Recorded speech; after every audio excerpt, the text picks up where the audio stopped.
নমস্কার বন্ধুরা, আর যে কুকিং চ্যানেলে আপনাদের সবাইকে স্বাগত। আজকে নিয়ে হাজির হয়ে গেলাম গাজর দিয়ে একটা দুর্দান্ত রেসিপি নিয়ে। হঠাৎ কিছু খেতে মন চাইলে ঝটপট ঘরে থাকা উপকরণ দিয়ে বানিয়ে নিতে পারেন। তো চলুন শুরু করা যাক। এখানে দুখানা গাজর খোসাটা ছাড়িয়ে পাতলা পাতলা করে কেটে নিয়েছি। এখন একটা মিক্সচার জার নিয়েছি, গাজরের টুকরোগুলো মিক্সচার জারে দিয়ে দেব। জল ছাড়া একদম মিহি করে পেস্ট রেডি করে নিতে হবে। ঠিক এইরকম পেস্ট আমাদের রেডি করে নিতে হবে। এবার একটা কড়াই গরম করে দিয়ে দেবো 1.5 চামচ ঘি। আমি এখানে ঘি ব্যবহার করছি, আপনারা চাইলে সাদা তেল দিয়েও করতে পারেন, তবে ঘি দিয়ে ফ্লেভারটা দারুণ আসে।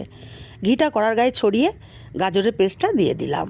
হাই ফ্লেমে গাজরের পেস্টটাকে নাড়াচাড়া করে গাজরের এক্সট্রা জলটা একদম শুকিয়ে নেব। যখন গাজরের পেস্টটার এক্সট্রা জলটা শুকিয়ে যাবে তখন দিয়ে দেব হাফ বাটি চিনি। এখানে 100 গ্রাম চিনি আছে।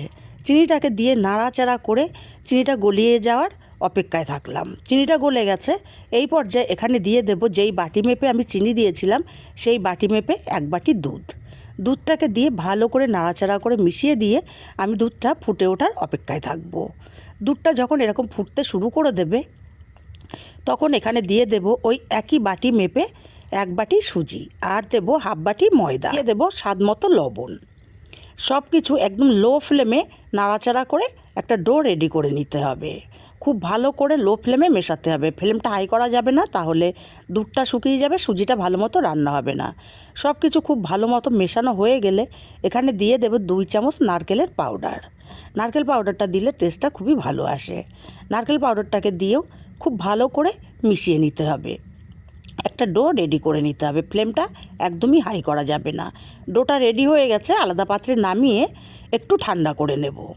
খুব বেশি ঠান্ডা করা যাবে না, হাত দেওয়া যাবে তেমন ঠান্ডা করে নিতে হবে। ডোটা আমার হালকা ঠান্ডা হয়ে গেছে। এখন ডোটাকে খুব ভালো করে হাত দিয়ে মেখে নেব। যেভাবে আমরা রুটি লুচির ময়দা বা আটা মাখি সেইভাবেই মেখে নিয়েছি। ডোটা আমার রেডি। একটা চাকি বেলুনের মধ্যে অল্প একটু সাদা তেল দিয়ে দিলাম।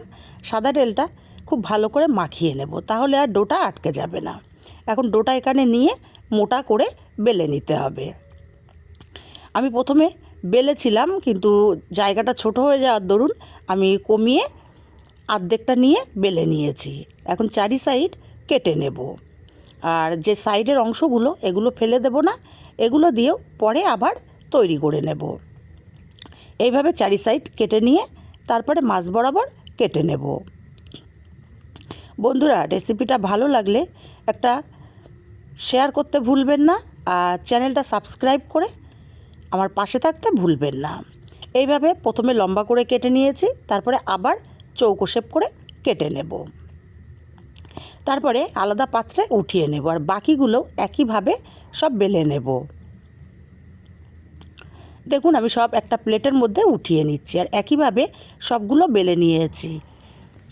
সবগুলো বেলে নেওয়া হয়ে গেলে কড়াইতে তেল খুব ভালো করে গরম করে নিয়ে লো টু মিডিয়ামে দিয়ে দিতে হবে গ্যাসের ফ্লেমটা। তারপর এক এক করে নাস্তাগুলো দিয়ে দিতে হবে। প্রথমেই নাড়া যাবে না, এক পিঠ একটু শক্ত হলে তারপরে উল্টে পাল্টে গোল্ডেন কালার করে ভেজে নিতে হবে। দেখুন আমার এক পিঠের কালার চলে এসছে, তারপরে আমি উল্টে পাল্টে দিচ্ছি। আর এইভাবে উল্টে পাল্টে সুন্দর কালার করে ভেজে নিয়েছি। এখন এগুলোকে তেল ঝরিয়ে উঠিয়ে নেব, আর বাকিগুলো একইভাবে ভেজে নেব। দেখুন দেখতে কতটা লোভনীয় লাগছে, খেতে কিন্তু দারুণ টেস্টি হয়। সবগুলো নাস্তা আমি একইভাবে ভেজে নিয়েছি। রেসিপিটা কেমন লাগলো কমেন্ট করে জানাতে ভুলবেন না। ভালো লাগলে কাছের আত্মীয় স্বজন বন্ধুবান্ধবের কাছে শেয়ার করতে ভুলবেন না।